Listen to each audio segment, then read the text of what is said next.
गोपिका कांत राधा कांत नमोस्तुते।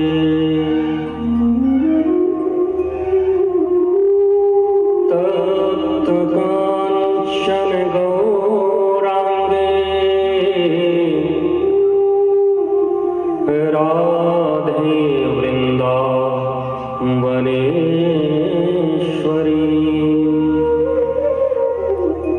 वृषभानुसुते देवी प्रणमामि हरि प्रिये।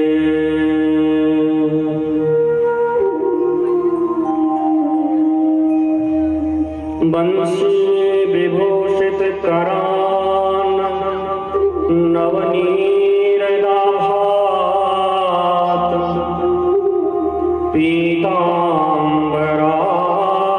अरुणबिंब फलाधरोष्ठात् पूर्णेन्दु सुंदर मुखादर विंदनेत्रात् कृष्णात् परं किमपि तत्त्वमहं न जाने।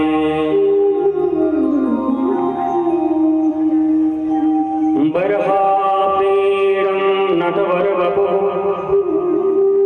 कर्णयोः कर्णिकारम् बिभ्रदवासः कनककपिशम् वैजयन्तीं च मालां रन्ध्रानवेणुः रधरसुधया पूरयन् गोपवृन्दैः वृन्दारण्यं स्वपदरमणम् प्राविशद गीतकीर्तिः।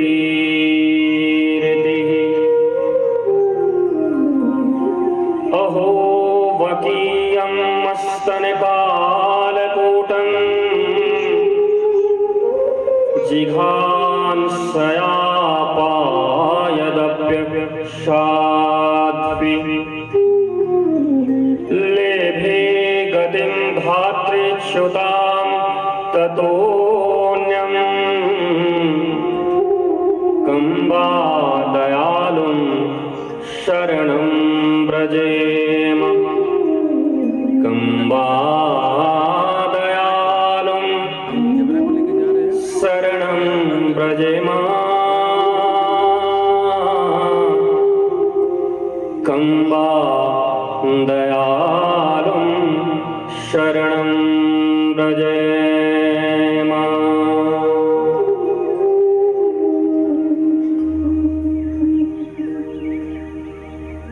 सवै पुंसां परो धर्मो यतो भक्तिर अधोक्षजे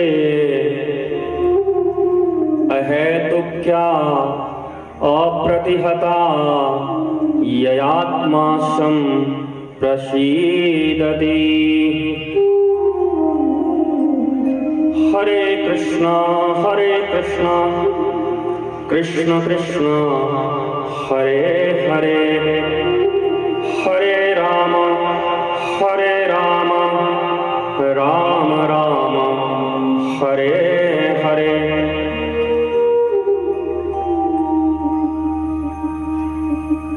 बंदो राधा के परम पावन पद अरविंद जिनको मृदु मकरंद को नित चाहत श्याम मिलिंद। जिनको मृदु मकरंद को नित चाहत श्याम मिलिंद।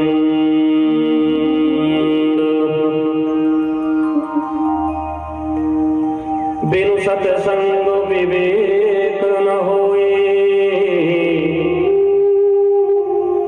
राम कृपा बिनु सुलभ न सोए। निर्मल पावा मोहि कपट छल छिद्र न भावा।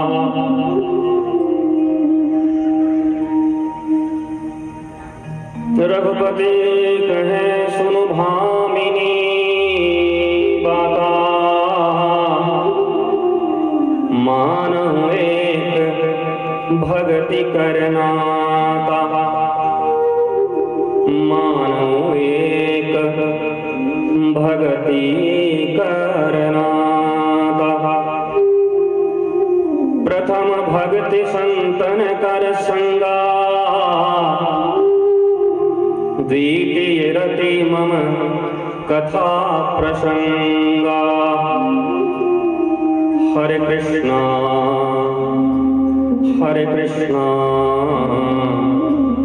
कृष्ण कृष्णा हरे हरे, हरे राम राम राम हरे हरे। श्री राधा राधा राधा, श्री राधा राधा, श्री राधा राधा राधा राधा, श्री राधा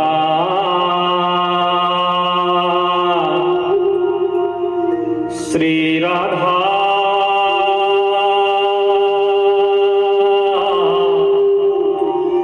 श्री राधा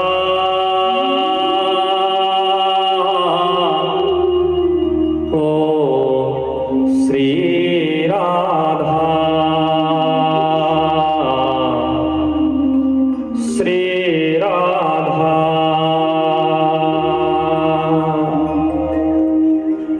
सच्चिदानंद रूपाय विश्वोत्पत्त्यादि हेतवे, तापत्रय विनाशाय श्रीकृष्णाय वयं नमः। श्रीरामाय वयं नमः। श्रीरामकृष्णाय वयं नमः। यं प्रव्रजन्तं मनुपेतमवेदकृत्यं द्वैपायनो विरहकातरयाजुहाव, पुत्रेति तन्मयतया तरवोऽभिनेदुष्टं सर्वभूतहृदयं मुनिमानतोऽस्मि। मुनिमानतोऽस्मि मुनिमानतोऽस्मि।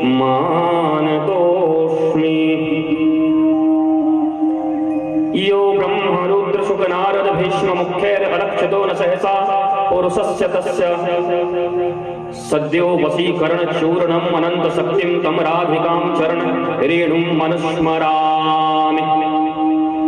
अलम विषय भारतया नरककोटि विभत्सया, वृथा श्रुति कथा श्रमौ बत विभूमि कैवल्यतः। परेश भजनोन्नमदा यदि सुखादयः किं ततः, परं तु मम राधिका पदरसे मनुमञ्जतो।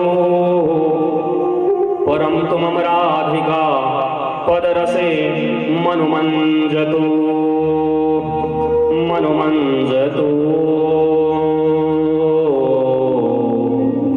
परं तु मम राधिका पदरसे मनुमञ्जतो।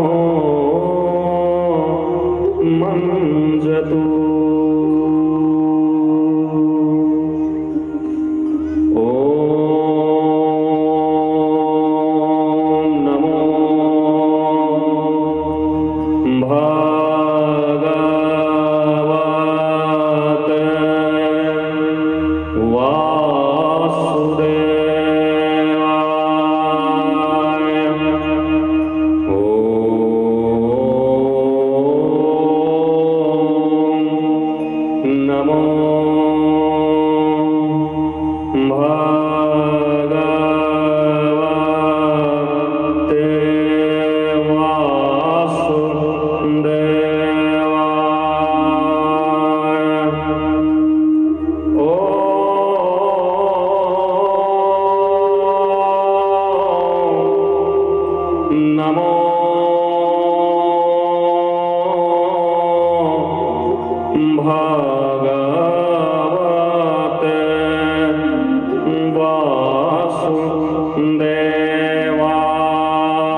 दीनबंधो कृपा सिंधो भक्तवत्सल भक्तवांछा कल्पतरु अनंत कोटि ब्रह्मांड नायक परात्पर परब्रह्म नंदनंदन यशोदानंदन देवकी नंदन वसुदेव सुत वासुदेव भगवान श्री कृष्ण के चरणों में अनंत कोटि प्रणाम निवेदित करते हैं। रस रासेश्वरी सर्वेश्वरी मातेश्वरी पूर्णेश्वरी कृष्ण प्राणात्मिका कृष्ण प्राणाधिका कृष्ण आराधिका वृंदावनेश्वरी पूर्णेश्वरी वृषभानुजा श्री कीर्ति कुमारी श्री राधा के चरणों में अनंत कोटि प्रणाम निवेदित करते हैं। जगत के समस्त भक्त संत गुरु सदगुरु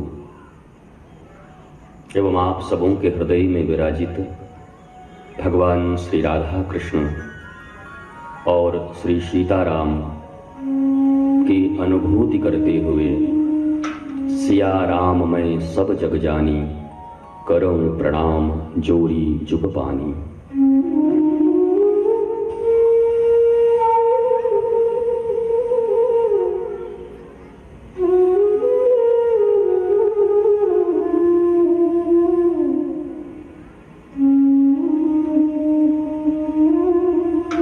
चित्रोत्पला की पावन तट पर स्थित मां सबरी की भक्ति की अनंत पराकाष्ठाओं को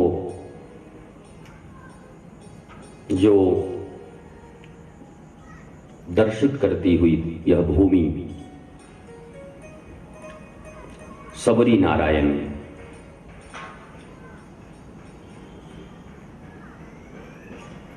जैसे लक्ष्मी नारायण वैसे ही सबरी नारायण।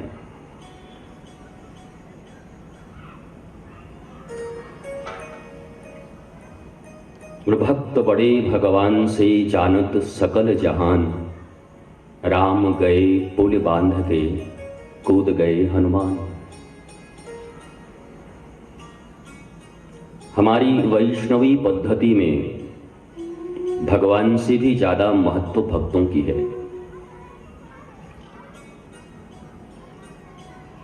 ठाकुर एक बार रूठ जाएं तो रूठ भी जाएं, कोई बात नहीं, पर ठाकुर का दास नहीं रूठना चाहिए।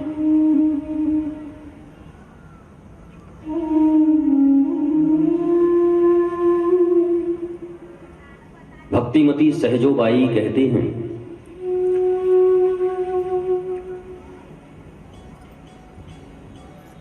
मैं हरि को विसारूं पर गुरु ना विसारूं।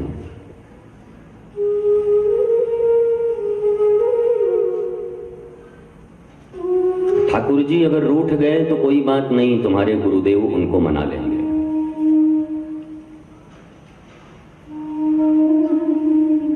पर गुरु अगर रूठ गए तो ठाकुर भी न मना पाएंगे।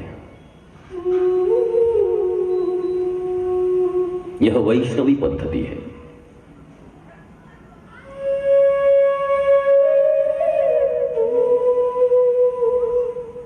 भगवान जब अपने भक्तों के ऊपर अति प्रसन्न होते हैं तो उन्हें क्या प्रदान करते हैं? रूप यौवन धन मान सम्मान प्रतिष्ठा, ये सब सुकरी विष्ठा।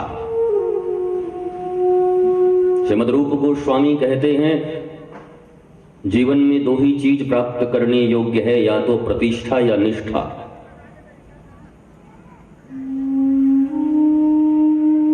निष्ठा मिल गई तो हरि और गुरु के चरणों में आनंद करोगे, और प्रतिष्ठा मिल गई तो सुकरी विष्ठा की तरह है। शुकर की जो विष्ठा होती है ना, मल, उसे प्रतिष्ठा कहते हैं।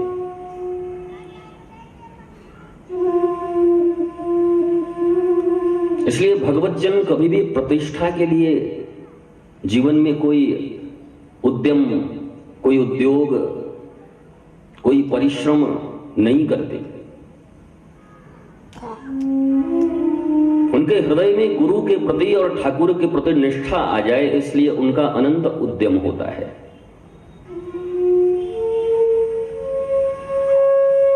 ये बड़ा सा पांडाल, ये आए हुए लोग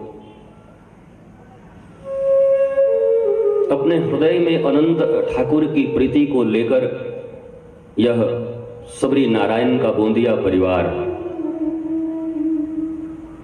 और यहां की जनता, यहां के भगवत भक्त नागरिक, सबों ने मिलकर यह श्रीमद् भागवत सप्ताह ज्ञान यज्ञ का आयोजन किया है।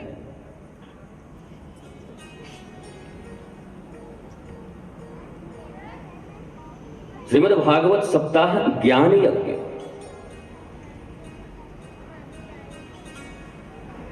अगर केवल इसके ऊपर ही विवेचना हो जाए तो तुम्हारा जीवन धन्य हो सकता है। भागवत की बात की बात है, छोड़ दो भागवत।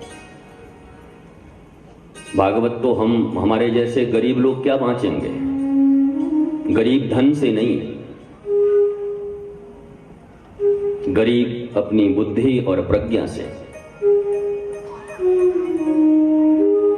इस संसार में किसकी इतनी हैसियत है जो भागवत बांच सके? और विद्वानों की परीक्षा श्रीमद् भागवत में होती है। तुम कितने विद्वान हो,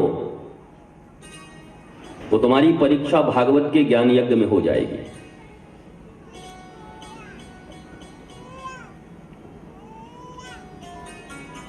अभी 7 दिनों की कथा बाकी है यहां। आज तो प्रारंभिक दिवस है। यूं तो जिस दिन कलश यात्रा होती है उसको लेकर 8 दिन तक हम कथा करते, पर यह पहला अवसर है कि 7 दिन ही करेंगे।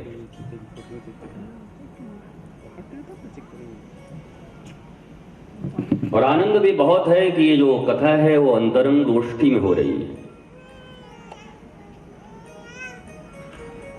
मानो कुछ रसिक लोग बैठे हों जिनकी आंखों में ठाकुर के प्रेम की प्यास है।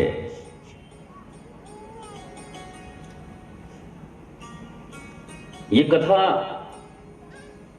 मैं पहले ही आपको ये बता दूं कि आडंबरों से रहित, अनुष्ठानों से रहित, किसी उपलक्ष्य में ये कथा हो रही है ऐसी बात नहीं। बाकी और कुछ कथा के उपलक्ष्य में हो रही होगी। यहां पर, यहां कथा प्रोमिनेंट है, कथा मूल है। शौनक आदि 88,000 ऋषि जब सूत जी से कथा सुनते हैं तो वहां कथा प्रमुख नहीं होती। वो याज्ञिक ब्राह्मण हैं, ऋषि हैं, दिन भर यज्ञ करते हैं और जब खाली समय मिलता है तो उसमें सोचते हैं क्या करूं, तो चलो कथा ही सुन लेता। वहां कथा प्रमुख नहीं है।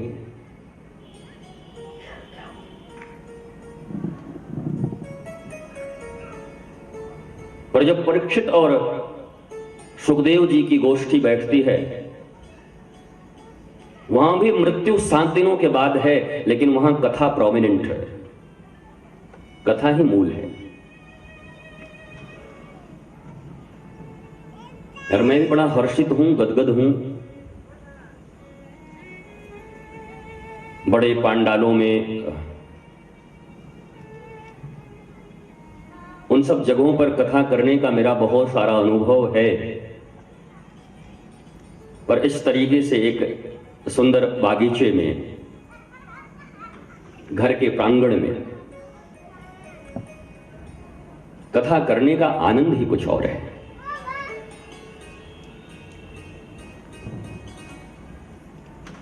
गोंदिया परिवार के अनुज संजय, जिनसे हमारी अंतरंग गोष्ठी जमती है, अब उनकी इच्छा थी, ये हमारी इच्छा, ये तो अंदर की बात है। ये उनकी इच्छा से कथा हो रही है, ये हमारी इच्छा से, ये अंदर की बात है। मैं अक्सर कहा करता हूं कि इस संसार में करने के लिए बहुत कुछ है, हजारों काम हैं, पर यह जो कार्य हो रहा है या दुनिया का कोई और भी कार्य हो रहा हो, तो उसमें 3 चीजें महत्वपूर्ण होती हैं। दृढ़ इच्छा शक्ति, कठिन परिश्रम और ईश्वर और गुरु का आशीर्वाद, उनकी करुणा, उनकी कृपा। ये 3 चीजें जब जीवन में मिलती हैं तो मनुष्य किसी भी कार्य को कर पाने में सफल होता है।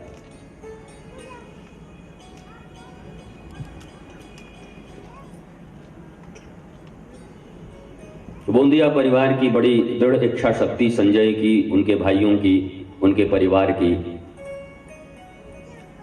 और जब दृढ़ इच्छा शक्ति उनके भीतर में, स्ट्रांग विल पावर,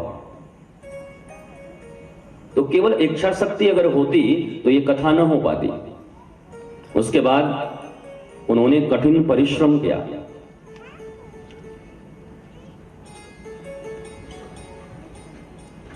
अरे घर में 2-4 मेहमान आ जाएं तो उनको चाय पिलाना, बिठाना, बात करना, आज के संसार में तो यही बहुत बड़ी बात हो जाती है। यह आयोजन तो बहुत बड़ा है। तो इसके पीछे उनके परिवार की कठिन परिश्रम भी है, उनके मित्रों का, नगरवासियों का कठिन परिश्रम। लेकिन ये दोनों भी मिलकर ये कार्य सफल न कर पाते अगर उन पर उन गुरु और ईश्वर की कृपा न होती। The strong willpower, the hard labor, and the grace of Guru and God, 3 चीजें जब जीवन में मिलती हैं तो मनुष्य सफल होता है। इच्छा शक्ति तो सबकी होती है, सब सोचते हैं मैं करोड़पति बन जाऊं, अरबपति बन जाऊं, मंत्री बन जाऊं, नेता बन जाऊं, प्रतिष्ठा मूलक कोई भी चीजें, अधिकारी बन जाऊं। इच्छा सबके पास है, पर परिश्रम नहीं है। अच्छा, कहीं कहीं परिश्रम भी है,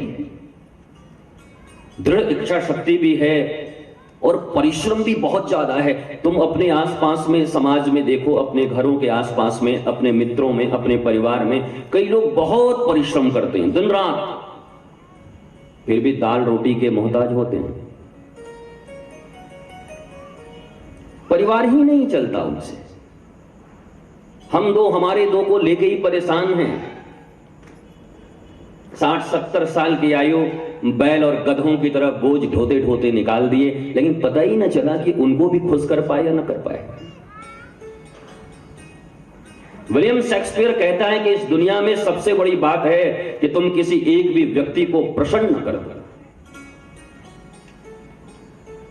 सिंगल पर्सन, 2-4 नहीं, एक। पूरी जिंदगी में अगर तुमने किसी एक को प्रसन्न कर दिया तो शेक्सपियर कहता है तुम्हारा लाइफ तो सक्सेसफुल है, सफल है। नहीं होता। 60, 70, 80 साल, 90 साल की जिंदगी जीने के बाद भी तुम 100% किसी को प्रसन्न नहीं कर सकते, संतुष्ट नहीं कर सकते।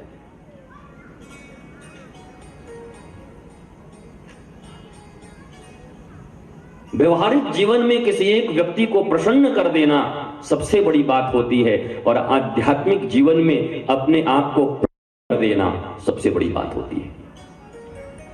देखो, आनंद तो वही ले पाएगा जो कुछ संस्कृत लोग नहीं, कम से कम हिंदी समझते हो। हमारी दुविधा तो ये है ना, हम हिंदी जानते हैं ना अच्छी इंग्लिश जानते हैं। हम सब इंग्लिश वाले हैं, न इधर के हैं ना उधर के। छोटे बच्चे हैं, ऊपर से इफ बट,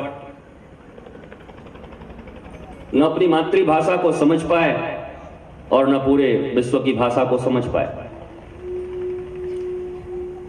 इसलिए भागवत का श्रवण करते समय तुम्हें कुछ न कुछ संस्कृत का भी ज्ञान होना चाहिए और हिंदी का भी ज्ञान होना चाहिए। भैया ये कोई किताब नहीं है या किसी के द्वारा दिया गया कोई खिताब नहीं है। प्रत्यक्ष कृष्ण एव ही, प्रत्यक्ष कृष्ण एव ही। श्रीमद् भागवत और श्री कृष्ण में कोई अंतर नहीं है। जो अंतर करता है उससे बड़ा नरकगामी इस विश्व में और कोई हो नहीं सकता। वैसे तो इस संसार में सब कुछ भगवान की ही है और सब में भगवान ही है।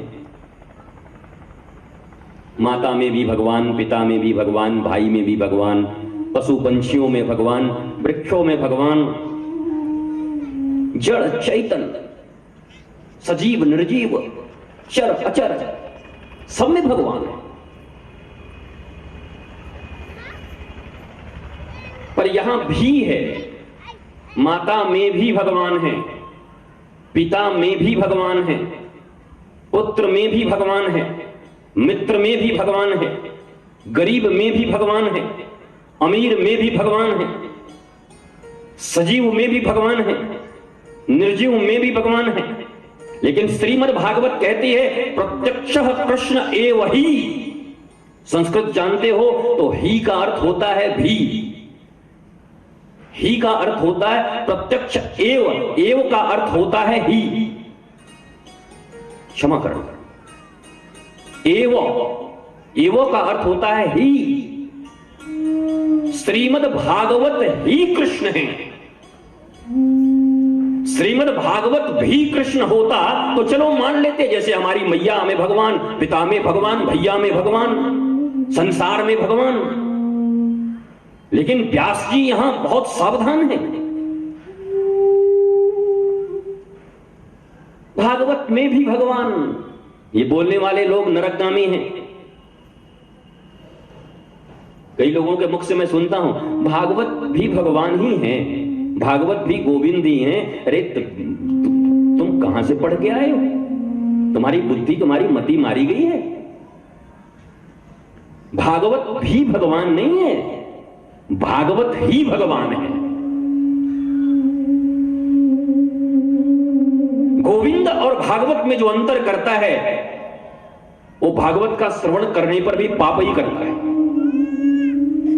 व्यासपीठ से कह रहा हूं, इसलिए सावधान हो जाना। ये जो श्रीमद् भागवत भगवान यहां पर मौजूद हैं, उपस्थित हैं, इसका अर्थ है साक्षात श्री कृष्ण ही यहां उपस्थित है, भी नहीं, ही।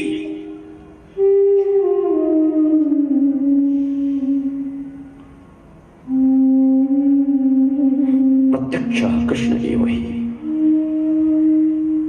इसलिए बड़ा गुह्य शास्त्र है ये। अब तो हम भागवत जी को बांचने से भी डरते हैं, और सच पूछो तो भीतर से इच्छा नहीं होती अपनी अयोग्यता, अपनी अपात्रता को देखकर कि हम भागवत बांचे, ये संभव कैसे हो। तो फिर कई लोग पूछते हैं कि तो फिर क्यों बांचते हो, छोड़ दो।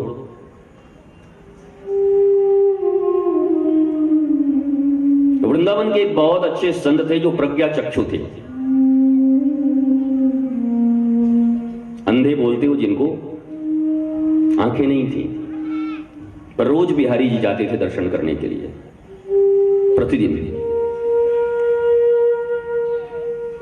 तो कुछ लोगों ने एक दिन हंसी कर दिया, अरे बाबा तू रोज टाइम पर चलो आए, अरे मंदिर बंद भी हो तब भी आ जाया कर, आपको कौन सा दिख पड़ता है कब खुले कब बंद हुए, तुम्हारे लिए तो हमेशा बंद ही बंद है। तुम्हें क्या दिखते हैं बिहारी जी? देखते हो बिहारी जी को? महात्मा बिगड़ पड़े। पर हम अंधे हैं तो क्या हुआ, बिहारी जी भी अंधे हैं। अरे मैं यहां इसलिए नहीं आता कि मैं बिहारी जी को देख लूं, मैं इसलिए यहां प्रतिदिन आता हूं कि किसी दिन बिहारी जी मुझे देख ले, इसलिए मैं यहां पर आता। मैं अंधा हो सकता हूं। लोग कहते भागवत क्यों बांचते हो? मैंने कहा मैं भागवत नहीं समझ सकता, मैं भागवत नहीं बांच सकता, मैं भागवत को नहीं समझ सकता, पर किसी दिन बांचते बांचते ऐसा तो होगा कि भागवत मुझे समझ ले, मेरी ओर एक बार देख ले तो मैं कृत्य कृत्य हो जाऊं, धन्य हो जाऊं, मेरी जिंदगी धन्य हो जाए। भागवत की नजर मेरी ओर पड़ जाए एक बार, मेरी नजर भागवत की ओर पड़े न पड़े छोड़ो। इसलिए मेरे प्यारे शबरी नारायण के भाइयों, छत्तीसगढ़ के विभिन्न जगहों से बिलासपुर, चांपा, जांजगीर, कोरबा, तरोद और जहां जहां से लोग आए हैं, आप सबको बस एक ही बात कहता हूं, ध्यान से बैठना, सतर्क होकर बैठना, सावधान होकर बैठना। मन में यह अभिमान मत रखना कि मैंने भागवत पहले भी सुनी है, चूक जाओगे। हजारों बार भागवत बांचने के बाद भी भागवत के प्रवक्ता भागवत को न समझ पाए, तुम 2 बार सुन के कहीं ऐसे जैसे तैसे बैठकर कान में इधर से सुन के इधर से निकाल के और तुम भागवत समझ गए, भगवत के ज्ञाता बन गए। कई लोग ऐसे होते हैं, बोला आप मेरे पास जरा भागवत सुनने आइएगा, हमने बड़ी बड़ी भागवत सुनी है, उनका भागवत, उनका भागवत, उनका भागवत, उनका भागवत, और उसके चरित्र को जरा देख लोगे तो तुम्हें ताज्जुब हो जाएगा कि ये इतनी भागवत सुनने के बाद ऐसा है।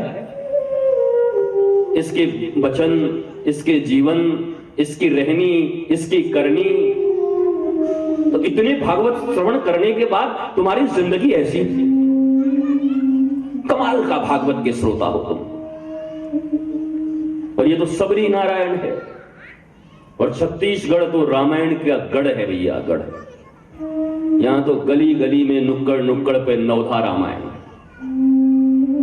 रामचरितमानस।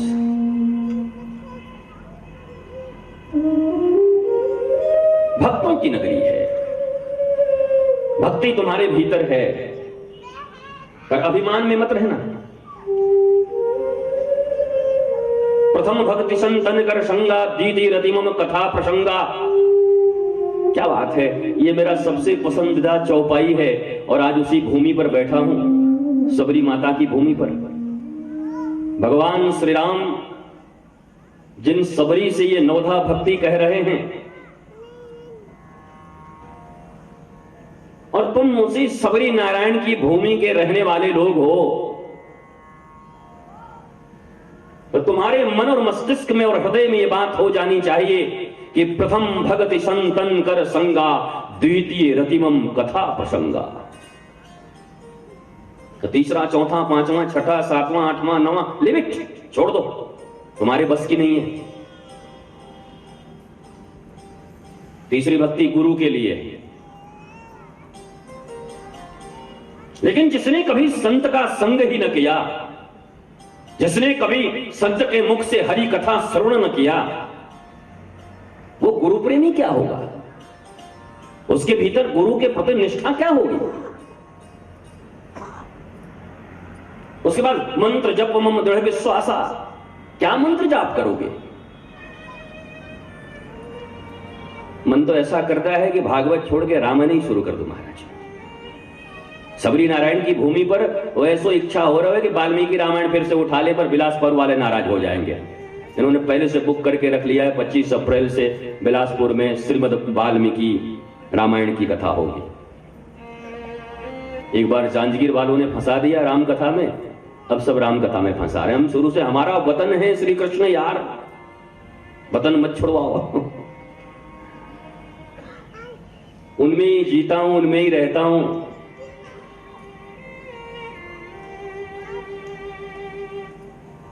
पर राम और कृष्ण में कोई विभेद नहीं है। राम और कृष्ण में जो विभेद करता है उससे बड़ा पापी कोई नहीं होगा। दोनों एक है। राम कृष्ण दो एक हैं, अंतर नहीं निमेष, इनके नयन गंभीर हैं, इनके शपल विशेष। राम कृष्ण दो एक हैं, राम कृष्ण दो एक हैं, अंतर नहीं निमेष, इनके नयन गंभीर हैं,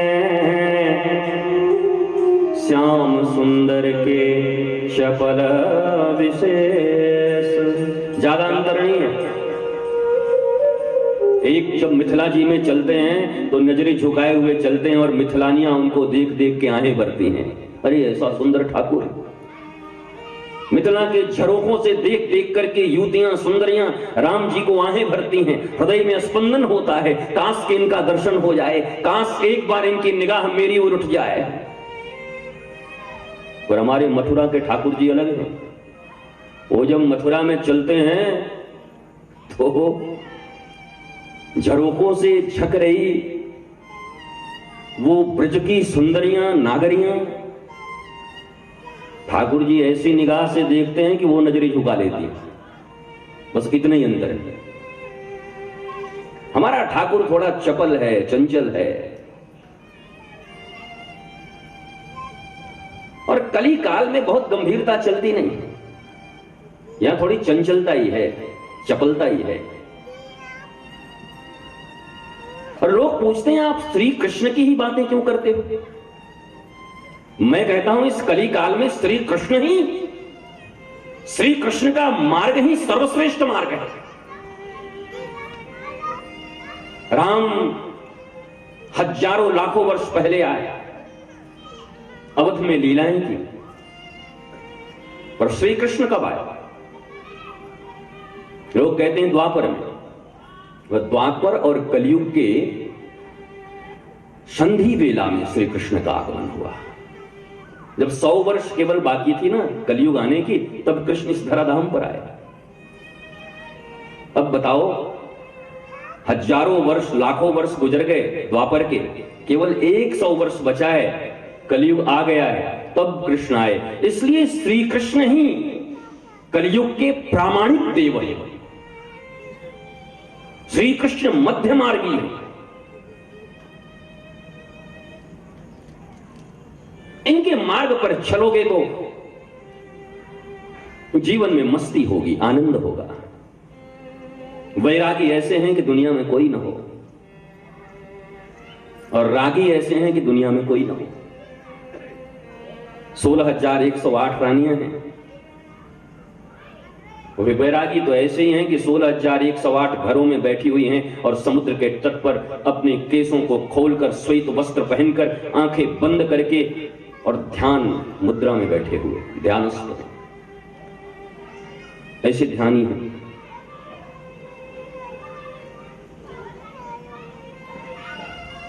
इसलिए हम यहां श्री कृष्ण कथा लेकर बैठे हैं, श्री कृष्ण की कथा।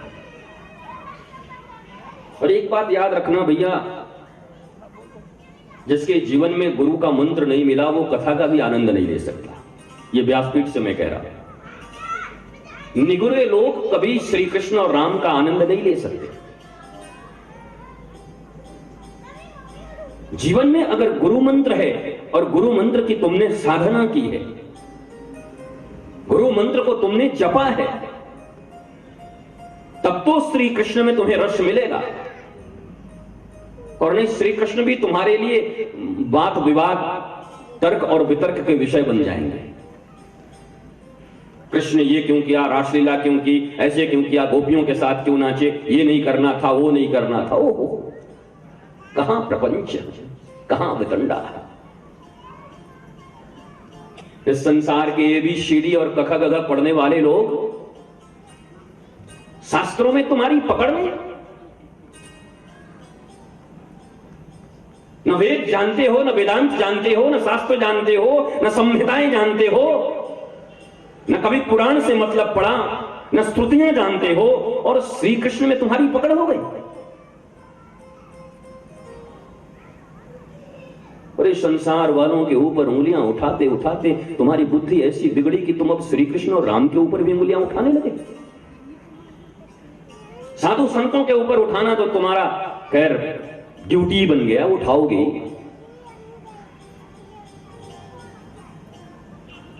उठाओ, लेकिन एक बात सदा याद रखो कि जीवन में कर्म वही करो जो कर्म तुम्हें शांति दे, तुम्हें आनंद दे, तुम्हें प्रेम दे, निश्रेयस दे, समाधान दे।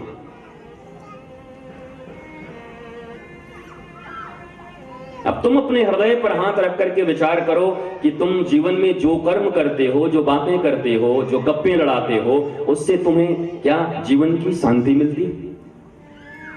तुम्हें तुम्हारे उलझनों का समाधान मिलता है? तुम्हारे प्रॉब्लम सॉल्व हो जाते हैं? नहीं ना, बल्कि और बढ़ जाते हैं। तो ऐसे कर्म क्यों करते हो? तुम तो हो कलयुग के प्राणी, हर जगह फायदा देखते हो, बाप बड़ा ना भैया, सबसे बड़ा रुपया। उसके बाद भी तुम इतनी काउंटिंग क्यों नहीं कर पाते कि जीवन में जो कर्म तुम कर रहे हो उससे तुम्हें शांति प्राप्त हो रही है कि नहीं? तुम्हारे जीवन में मस्ती आ रही है कि नहीं? जीवन में आनंदानुभूति हो रही है कि नहीं? और अगर नहीं हो रही है तो कभी कभी रात्रि में शयन के पूर्व अपने बिस्तर पर विचार करो। मनुष्य हो, पशु नहीं हो, जानवर नहीं हो, विवेक दिया है परमात्मा ने तुम्हें। दो हाथ, दो पैर, ये तो बहुत सारे जंतुओं को मिले हैं। कभी चारों पैर बना लेते हैं उसको, कभी दो हाथ का प्रयोग करते हैं। हमारे तुम्हारे जैसे हैं चिंपांजी, वनमानुष। मैं अक्सर कहा करता हूं यार, आखिर हम में और पशुओं में कोई तो अंतर होना चाहिए। तीन चीजें हैं, भोजन, शयन, मैथुन। यही तीन काम तो तुम करते हो। सोते हो, खाते हो, मैथुन करते हो, बच्चे पैदा करते हो, और क्या करते हो? और उनको पाल पोस के थोड़ा बड़ा कर लेते हो, कॉन्वेंट में भेज देते हो। किसी को डॉक्टर, किसी को इंजीनियर, किसी को आईएएस, किसी को आईपीएस, किसी को टीचर, किसी को साइंटिस्ट। यही तो बना पाते हैं। और ये बन के क्या करते हैं? कोई लाख रुपए का पैकेज पाता है, कोई 5 लाख का पाता है, कोई 10 लाख का पाता है, कोई बिजनेस में करोड़ों कमाता है। यही तो कर पाते, उससे ज्यादा क्या कर पाते? अगर इतने ही काम करते हैं तो तुम में और पशुओं में क्या अंतर है? वो पक्षी भी अपने बच्चों को पैदा करके और छोटे से बच्चे का लालन पालन करती है। अपने चोंच से ला करके अपने बच्चे के चोंच में चुग्गा डालती है। अपने छोटे से बच्चे को बार में उड़ना सिखा देती है। शेरनी अपने बच्चों को शिकार करना सिखा देती है। चिड़िया अपने बच्चों को घोंसला बनाने सिखा देती है।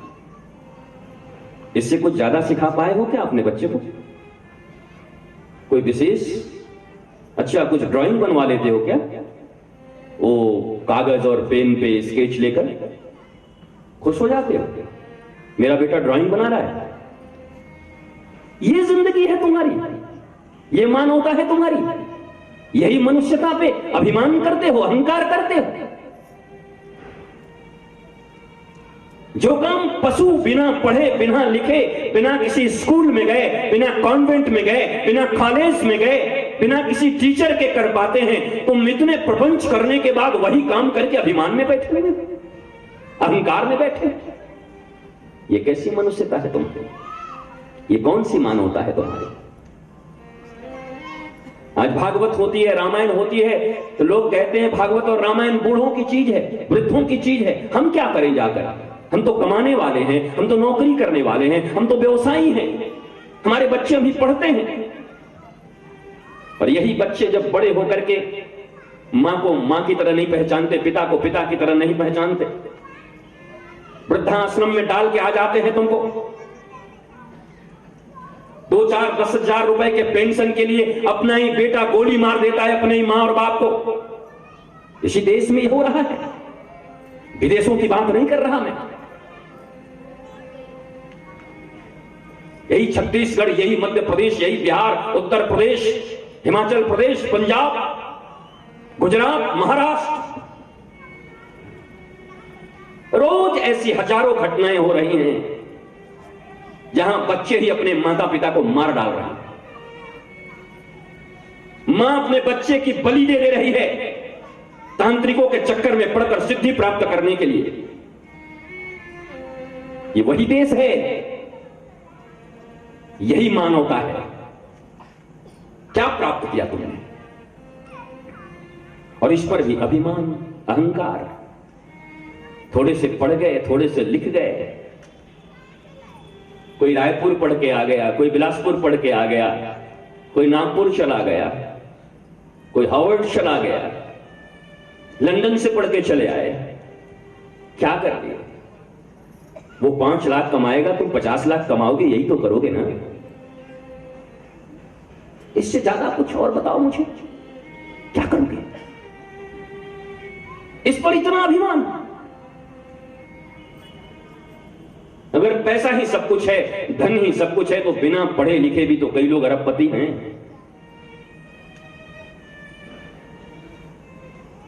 इस देश में कई ऐसे अनपढ़ हैं जो अक्षर तक को नहीं पहचानते, अपना सिग्नेचर नहीं कर सकते, अंगूठे लगाते हैं पर अरबपति हैं। फिर तुम इतनी पढ़ाई करके क्या किए? ये खटाखट दांत खटखटा के ठंडी के दिन में सुबह सुबह 4 बजे उठ के और उठ के पढ़ाई करके क्या प्राप्त किया? उद्देश्य क्या था तुम्हारा? जेंटलमैन बन गए, थोड़े पढ़े लिखे बन गए, थोड़ा एक और अहंकार आ गया। ये कौन सी पढ़ाई है? में 2 प्रकार की विद्या है, एक जीविका की विद्या, एक जीवन की विद्या। देखो भागवत की कथा है, भागवत की कथा तुम भी जानते हो, मैं भी जानता हूं। मुझे शुरू यहां से करना चाहिए।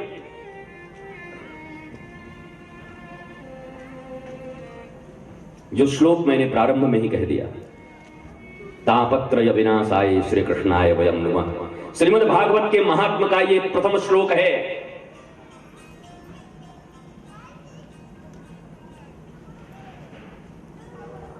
लेकिन ये भागवत क्यों है? हमें सुनने की क्या जरूरत है? भाई हम अच्छे भले हैं, ये संजय अच्छा भला आदमी है, चेयरमैन बन गया है और अच्छा भला कमाता है, कई एजेंसीज हैं, कई दुकानें हैं, मकाने हैं, बच्चे हैं, पत्नी हैं, भाई हैं, मित्र हैं, सब तो अच्छा है यार। बीच में ये भागवत का रोग कहां से लग गया? क्या चाहिए भागवत से तुझे? भाई कोई तो प्रयोजन होना चाहिए। दुनिया में लक्ष्य विहीन कार्य कोई नहीं करता। विदाउट एम्बिशन कोई कर्म नहीं करता, पशु तक नहीं करते। लक्ष्य क्या है तुम्हारा?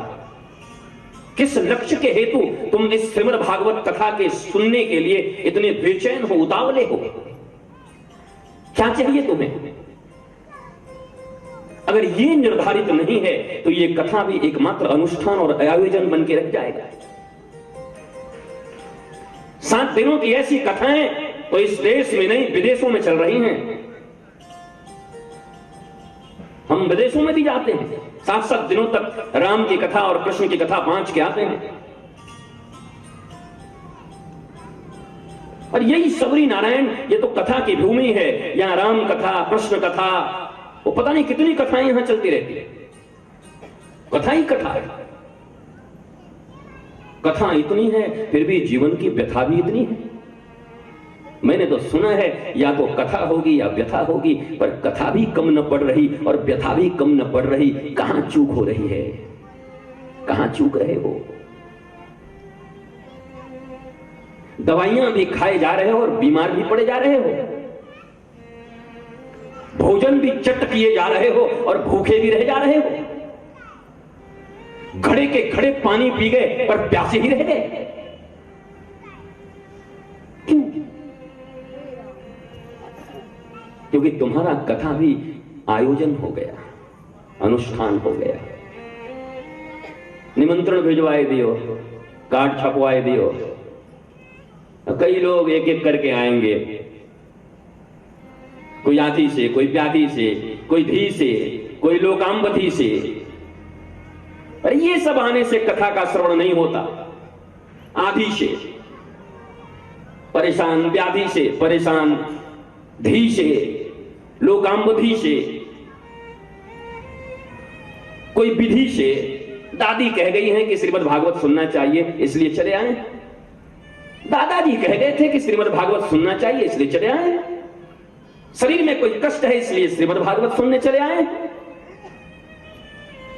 परेशानी ही परेशानी से घिर गया हूं इसलिए भागवत सुनने चले आए। अब संजय जी ने कार्ड दिया था तो ना आते तो लगता इसलिए सुनने चले आए। और चलिए देखे तो कि बूंदिया परिवार ने इसका आयोजन किया है, क्या क्या कमी रह गई है, जरा कमी निकाल के आए। इसके पहले भी कथा हुई थी किसी की, वो तो बहुत बढ़िया हुआ था। इसमें क्या क्या कमी है ये भी निकालने आ जाए। नहीं नहीं, ये कथा के श्रोता नहीं है। लोकांबधी, आधी, व्याधि, धी, बुद्धि, यहां से आओगे तो काम न चलेगी। श्रीमद् भागवत की कथा सुनने के लिए न लोकांबधी से आओ, न आधी से आओ, न व्याधि से आओ, न विधि से आओ, न धी से आओ, बल्कि आना हो तो जैसे सुखदेव अपनी समाधि छोड़कर आ गए, अपनी अपनी समाधि छोड़कर कथा में आओ, तब तो कथा श्रवण का तुम्हें फल प्राप्त होगा। समाधि तोड़ो। कई लोग कहते हैं हम तो मंदिर जाते हैं इसलिए कथा सुनने नहीं आते। अरे तुम क्या कथा जानते हो? कथा के महत्व को तुमने क्या जाना, क्या समझा? कई लोग कहते हैं हम तो शाम को ठाकुर जी का भोग लगाते हैं इसलिए कथा सुनने नहीं पहुंच पा रहे हैं। अरे बुद्धि तुम्हारी भ्रष्ट हो गई है। न तुम शास्त्र जानते हो, न संत जानते हो। अगर शास्त्र का सभी पढ़ा होता तो तुम्हें यह पता चल गया होता कि अगर जीवन में कहीं कथा हो रही है तो तुम्हारे ठाकुर जी की कोई सेवा बची नहीं रह जाती, क्योंकि तेरा ठाकुर भी तेरे घर में न होगा, बल्कि सबरी नारायण के एक एक ठाकुर आज यहां आकर बैठे होंगे कथा सुनने के। तुम्हारे घर के ठाकुर भी यहां आकर बैठे। तो राम कथा होती तो हनुमान जी आकर बैठते, तो बड़ी बहुत बड़ी बात है, बैठते ही नहीं। तो भागवत होती है तो घर घर के ठाकुर जो गोपाल जी घर में रखे हो ना, वो सबने आकर बैठते हैं यहां पर। श्रीमद् भागवत जहां होती है वहां ठाकुर स्वयं आकर बैठता है। तुम कौन सी मूर्ति लेकर बैठे हो, कौन से कार्य लेकर बैठे हो? हम थोड़े काम में फंस गए थे इसलिए नहीं आए। कई लोग तो ऐसा बहाना बनाते हैं, उनके लिए कह रहा हूं। हमारा पूजा का नियम है, हमारा माला का नियम है, हमारा दर्शन का नियम है। अरे क्या तुम क्या त्याग कर कथा सुनोगे? 2 पैसे की अपनी ये जो नियम है उसको न तोड़ पाए कथा के लिए। जिस कथा के लिए गोपियां कहती हैं तब कथामृतम तप्त जीवनम कवि भिरीडितम कल्मषापहम श्रवण मंगलम श्रीमदाततम भुवि गृणन्ति ते बहुरिदा जना। गोपी गीत, गोपी कह रही है तब कथामृतम तप्त जीवन। इस तप्त जीवन में अगर शीतलता प्राप्त करनी हो तो श्रीमद् भागवत में आकर बैठ जाओ।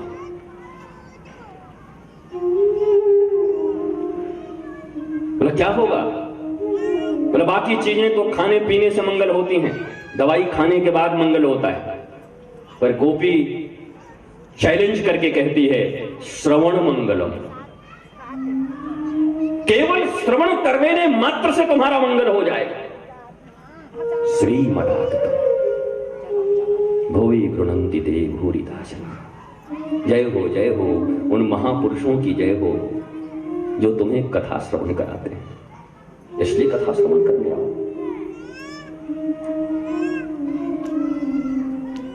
तो आज बोधिया परिवार का ये बहुत बड़ा अनुष्ठान आयोजन, जिन्होंने अपनी इच्छा शक्ति से, परिश्रम से और गोविंद की कृपा से बहुत से काम इस दुनिया में तुम अपने धन बल से करते हो, बहुत से काम जन बल से करते हो, बहुत से काम आत्म बल से करते हो, बहुत से काम तपोबल से करते हो, बहुत से काम बुद्धि बल से करते हो, बहुत से काम बाहुबल से करते हो। पर याद रखना, ये न बुद्धि बल से होगा, न बाहुबल से होगा, न आत्म बल से होगा, न लोक बल से होगा, न धन बल से होगा, न जन बल से होगा। कथा जब भी मिलेगी तो राधा कृष्ण की कृपा बल से मिल सकती है। आज राधा कृष्ण की कृपा का बल है जो यहां पर हम कथा का श्रवण कर रहे हैं। ये राधा कृष्ण कृपा बल है, जन बल नहीं, धन बल नहीं, लोक बल नहीं, बुद्धि बल नहीं, बाहुबल नहीं। इससे कथा नहीं मिलती। आयोजन तुमने कर लिया, पर आज ही के दिन तुम्हारे घर में कोई दुर्घटना हो जाती, भयंकर दुर्घटना, सुन पाते कथा? मैं ही आ रहा था, रास्ते में मेरा एक्सीडेंट हो गया होता, इतने आनंद फानंद में कथा फिर कहां से करवाते? खोजने में भी समय लग जाता लोगों को। इसलिए कथा करा कोई नहीं सकता। मनुष्य के मन में ये जो शुष्क मन पड़ा हुआ है, मरुस्थल की तरह शुष्क मन, इसमें गोविंद कथा का अगर वर्षा हो रहा है तो ये निश्चित समझो कि ये केवल गोविंद की कृपा से ही संभव हो सका है। गोविंद की कृपा है। इसलिए हृदय में ये बात लेकर बैठो, तुम लोग भी जो आए हो जांजगीर से, चांपा से, बिलासपुर से, लोकांबरी से मत आओ। गुरु जी आए हैं तो अब चलो जाना ही पड़ेगा, अब बुलाए हैं तो आना ही पड़ेगा, बिल्कुल नहीं। निमंत्रण मत पूरा करो, यहां व्यवहार करने मत आओ। यहां इस दुनिया में भक्ति और प्रेम का सबसे बड़ा कोई बाधा है तो व्यवहार है, फॉर्मेलिटीज। फॉर्मल बन के आए, बी नॉर्मल, फॉर्मल मत बनो। चलें सुन लेते हैं गुरु जी क्या कहेंगे। बिल्कुल नहीं। श्री कृष्ण की तड़प हो हृदय में, उनकी बंशी की नाद तुम्हारे हृदय के भीतर में खड़रव कर रही है। श्री कृष्ण के दर्शन हेतु तुम्हारे हृदय में अनंत अनंत लहरें उठ रही हैं। ये भागवत सागर है, और ये जो कथा हो रही है इनकी लहरें हैं। सागर की लहरें जब उठती हैं तो बहुत अच्छी लगती हैं, पर खाली लहरें अच्छी नहीं होती। लहरें तो वो अच्छी होती हैं जिनमें मोतियां छिपी हुई होती हैं। उन लहरों से ही कभी कभी मोतियां पा जाते हैं, लहर में मोती उठ के चली आती है। ये भागवत रूपी समुद्र का कथा रूपी लहर तभी सफल हो पाएगा जब इसमें से तुम नाम रूपी मोती को निकालकर अपने हृदय में लेकर निरंतर नाममय बने रहो। हरे कृष्ण कृष्ण कृष्ण हरे हरे, हरे राम राम राम हरे हरे। ये मोती चाहिए तुमको, मोती ले लो। दुनिया में श्री कृष्ण मिलना बड़ा आसान है। श्री कृष्ण को पाने के लिए चेष्टा मत करो, वो मिल जाएगा। और मिलेगा क्या? मिला ही हुआ है, ऑलरेडी मिला हुआ है। कई लोग कहते हैं भगवान पाने के लिए मैं बहुत व्यग्र हूं। खाक व्यग्र हो? भगवान तो सबको मिला हुआ है, तुम्हारे हृदय में ही है। कुंती माता कहती है ना, अंतर बहिर अवस्थितम अलक्षम सर्वभूतानाम अंतर बहिर अवस्थितम। तुम सबके अंतर और बाहर में अवस्थित हो। भगवान मिले हुए हैं, प्राप्त हैं, पाना नहीं है।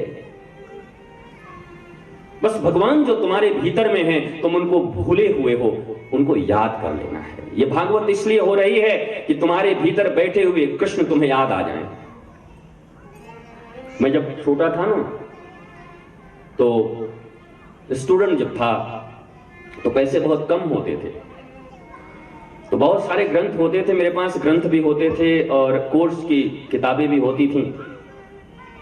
तो कहीं से कुछ पैसा मिल जाता, 1 रुपए तो बहुत ज्यादा होता था, कुछ मिल जाता तो किताबों में, ग्रंथों में रख देता था मैं।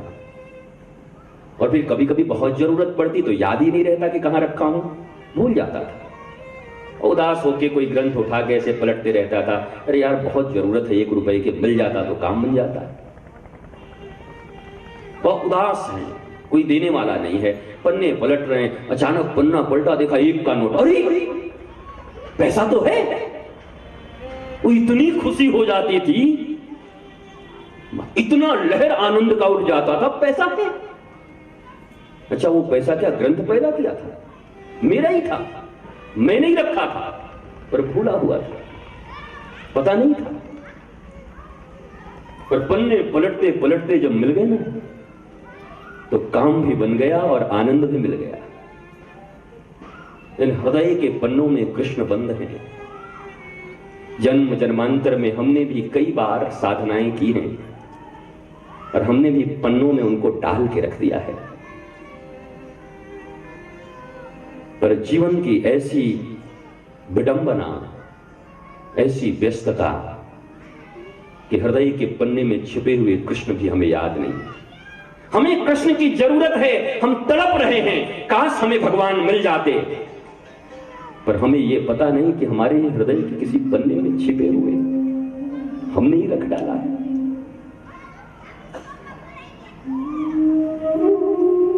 तो मेरे गुरुजी कहते थे, जानता है तेरा काम क्यों बन गया? मैंने कहा क्यों? कहा जब तू दुख में भी होता था तो शास्त्र ही पलटता रहता है।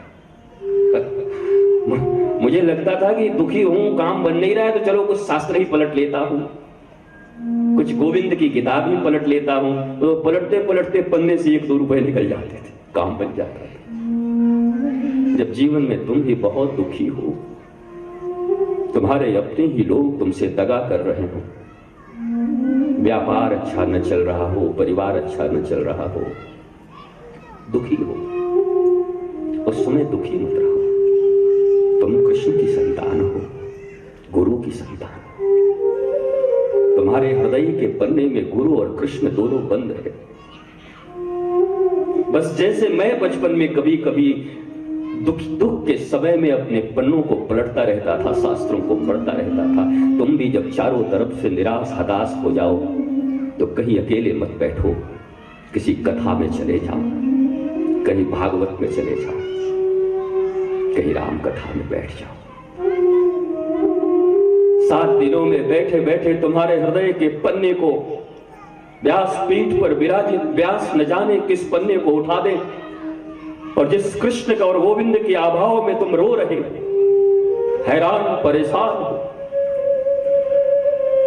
तुम्हारे अजानते ही वो पन्ना पलट जाए और जीवन की जो सबसे बड़ी मूल समस्या है, जिससे तुम ग्रसित हो, जिससे तुम दुखित हो, पता चला इन्हीं 7 दिनों में तुम्हारी वो समस्या दूर हो गई। मैं विश्वास से कहता हूं कि इस कथा को आयोजन मत समझो, अनुष्ठान मत समझो, बल्कि 7 दिनों तक तुम्हारे हृदय समुद्र में जो गोविंद खो गए हैं, तुम्हारे हृदय समुद्र में काम क्रोध मदमोह लोभ मात्सर्य ईर्ष्या वासना, इनके कारण गोविंद न जाने कहां दब गए हैं। ये 7 दिनों की भागवत की कथा तुम्हारे हृदय का मंथन कर डालेगी, आड़ोलन कर डालेगी। कथा केवल उछल लेने, नाच लेने, गा लेने का नाम नहीं है। कथा मनोरंजन का साधन नहीं, मनोमंथन का साधन है। यहां मनोरंजन करने के लिए नहीं आए हो। मनोरंजन करना हो तो 1 तारीख को मैं अभी जा रहा था, देखा कुमार गब्बर नाइट, वहां चले जाना, मिलेगा, मनोरंजन मिल जाएगा। पर यहां मनोरंजन नहीं मिल सकता, यहां तो मनोमंथन हो सकता है। तुम्हारे मन के भीतर में जो वासनाएं पड़ी हुई हैं, जिन वासनाओं और कामनाओं के कारण दुखी होकर के अपने ही परिवार परिजनों से, इस संसार से एकांत बैठे हुए हो, अगर तुम्हारे मन का मंथन हो गया तो छाछ अलग हो जाएगी और माखन अलग हो जाएगा। और हमारा कृष्ण माखन चोर है, नवनीत चौरम। अगर मंथन हो गई और कहीं माखन निकल गया तुम्हारे हृदय में, तो तुम्हें न किसी गुरु के पास जाने की जरूरत है, न किसी मंदिर में जाने की जरूरत है, बल्कि वो नवनीत चोर श्री कृष्ण तुम्हारे हृदय में आकर के तुम्हारे मन को चुरा कर ले जाएगा और अपनी शुद्ध बुद्धि को तुम्हारे मन के भीतर में भर के तुम्हें वापस दे देगा। तुम आज उदास पड़े हो, कल मस्त हो जाओगे। ये श्री कृष्ण की कथा है। इसलिए मेरे जो बच्चे हैं, मैं शिष्य नहीं बनाता। सैकड़ों लाखों शिष्य नहीं है, न दीक्षा देने की इतनी जल्दी है मुझे। 42 साल उम्र है मेरे। मुश्किल से 150 लोग 200 लोगों को मैंने आज तक दीक्षा दी होगी। क्या दीक्षा नहीं लेते लोग मुझसे? हजारों लाखों को दे सकता है। नहीं। तुम में से जिस किसी ने भी सौभाग्य प्राप्त किया है, तो इस समय को व्यर्थ मत कमाओ। अरे दुकान मकान सब चलेंगे, सब गोविंद का है, उनकी कृपा से चलेगा। बैलगाड़ी चली जा रही है और कुत्ता नीचे नीचे हाँफता हुआ चला जा रहा है। बैल ने पूछा, भैया तू क्यों हाँफ रहा है? कहा तेरी बुद्धि खराब है, देख नहीं रहा इतनी बड़ी गाड़ी लेके चल रहा हूं। बैल पूछा, तू गाड़ी लेके जा रहा है? कुत्ते ने कहा, तो तू लेके जा रहा है क्या? कुत्ता बैलगाड़ी के नीचे जाके ऐसे करते चला जा रहा था, बड़ी परेशान। बैल ने पूछा, तू क्यों परेशान है? बोला, इतनी बड़ी गाड़ी है लेके जा रहा हूं, दिखाई नहीं पड़ता। बैल ने कहा, तू ले जा रहा है? बोला, हाँ। तो बहुत थक गया होगा, थोड़ी देर आराम कर ले। कुत्ते ने कहा, ठीक है। कुत्ता बैठ गया, आंखें बंद की, बैलगाड़ी लेके आगे बढ़ गया। जब कुत्ता आंख खोला तो देखा सर पे कुछ नहीं है, गाड़ी नहीं है। हम भी वही कुत्ते। ठाकुर लेके चल रहा है। एक बैल ठाकुर है, एक बैल गुरु है। तुम्हारी जिंदगी की गाड़ी के बैल दो हैं, एक गोविंद एक गुरु। और तुम्हारी जिंदगी की गाड़ी को लेकर चलने वाले यही दो बैल हैं। तुम कुत्ते की तरह व्यर्थ हाँफ रहे हो, परेशान हो, हैरान हो, जीव निकाले हुए हो, मस्तक पर हाथ धर के चिंतित बैठे हुए हो। बेटी की शादी कैसे होगी, बेटा का एग्जाम कैसा होगा, नौकरी कहां लगेगी, रोग कैसे दूर होगा। अरे बुद्धि से नहीं मिलते भगवान और गोविंद और गुरु कभी बुद्धि के प्रयोग से नहीं मिलते, बुद्धि के समर्पण से मिलते हैं। ध्यान दो, बात के ऊपर ध्यान दो। कथा श्रवण करने आए हो। बुद्धि के प्रयोग से न गुरु मिलते हैं न गोविंद मिलता है, बुद्धि के समर्पण से मिलता है। सर्वधर्मान परित्यज्यम माम एकम शरणम व्रज अहम त्वा सर्व पापेभ्यो मोक्षयिष्यामि मा शुचः। श्रीमद् भगवद गीता 18वां अध्याय। श्री कृष्ण श्री अर्जुन को कह रहे सब छोड़ दे यार, अब तेरे से कुछ नहीं बनेगा, तो बेकार आदमी है। न योग बनेगा, न सांख्य बनेगा, न भक्ति बनेगी, तो उससे कुछ नहीं होगा। मेरी दृष्टि में तू निरा नालायक है। लेकिन ये कह दिया शिष्यस्ते हम, तूने समर्पण कर दिया, मैंने समर्पण कर डाला।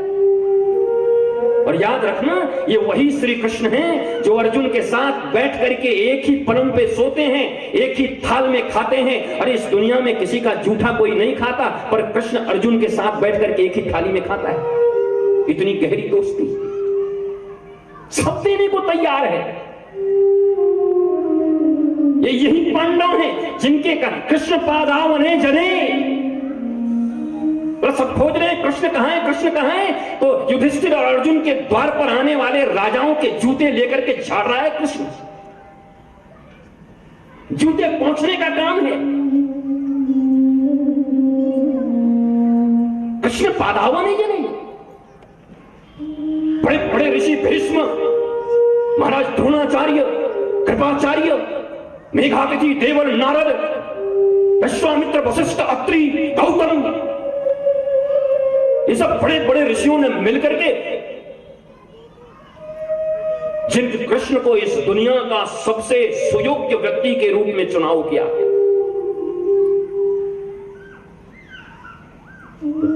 Mister universe, mister world Shri Krishna चुने गए थे, जानते हो ना? और मिस्टर ब्रह्मांड चुने गए थे। पूरे विश्व और ब्रह्मांड में अगर कोई श्रेष्ठ नायक है तो वो श्री कृष्ण है।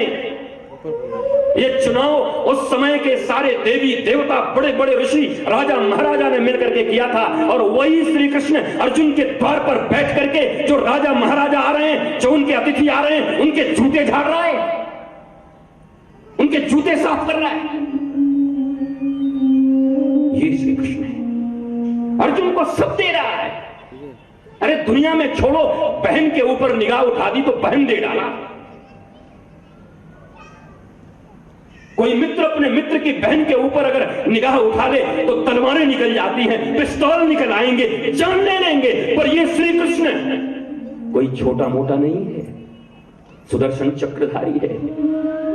एक बार अगर सुदर्शन का आवेश हो जाए तो इस दुनिया में कोई बचता नहीं। और अर्जुन ने बहन के ऊपर निगाह दे दी और कृष्ण ने कहा ले जा, भगा ले, सब दे रहा है, सब दे दिया।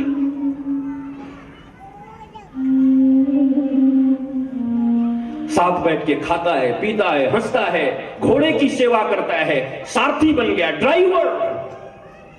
बहुत लोग कहते हैं नहीं, ड्राइवर संस्कृत जानते हो? अस्थापे। अर्जुन कहता है बीच में ले चलो, दोनों सेनाओं के बीच में गाड़ी ले चलो। ऐसा नहीं कहता हे श्री कृष्ण रथ को बीच में ले चलिए, रथ को बीच में ले चलो, ऐ रामू गाड़ी निकाल, ऐ अरविंद गाड़ी निकाल, हाँ वो बड़ी वाली गाड़ी निकाल, चल पोर्टिको में लगा, मेम साहब को ले जा।